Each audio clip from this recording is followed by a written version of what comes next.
Hello guys, আজকে সকাল সকাল স্নান সেরে ঠাকুরের পুজো হয়ে গেছে, তাই এবার বাড়ির প্রসাদটা একটু খেয়ে নিলাম। তারপরে ইচ্ছে হলো একটু আলতা পরি। আলতাটা পরে নিয়েছি আমি। এখানে আমি আর আমার দিদি মিলে একটু ভিডিও বানাচ্ছিলাম। তারপরে দেখছি এই যে এরা আসছে। তো এটা হচ্ছে আমাদের এখানে একটা শিব মন্দির আছে, তো সেখানে বহরমপুর থেকে গঙ্গার জল এনে শিবের মাথায় ঢালা হয়। তো এরা গিয়েছিল সেই গঙ্গা জল আনতে, তো তারাই যাচ্ছে, তাই একটু ভাবলাম ভিডিও বানিয়ে নিই তোমাদের দেখানোর জন্য। প্রত্যেক শিবরাত্রিতেই এই মন্দিরে এইভাবেই জল এনে শিবের মাথায় ঢালা হয়। সন্ধে হয়ে গেছে, এবার আমি একটু রেডি হয়ে নিয়েছি শিব মন্দিরে যাবো বলে। এই যে দেখো, আমি শিব মন্দিরে চলে এসেছি। তো দেখো, এই শিব মন্দিরটার কথাই তোমাদেরকে বলছিলাম। এখানেই পুজোটা হয়, ওপরটাতে পুজো হচ্ছে আর এদিকে সকলে বসে আছে। আর এটা হচ্ছে এখানকার মন্দিরের শিব ঠাকুর। তো আমরা পুজো টুজো দেখে বাড়ি ফিরে এসেছি।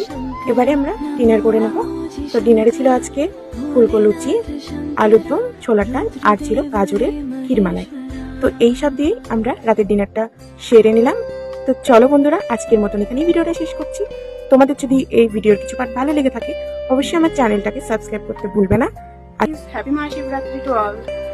তোমাদের কেমন কাটছে শিবরাত্রি অবশ্যই জানিও।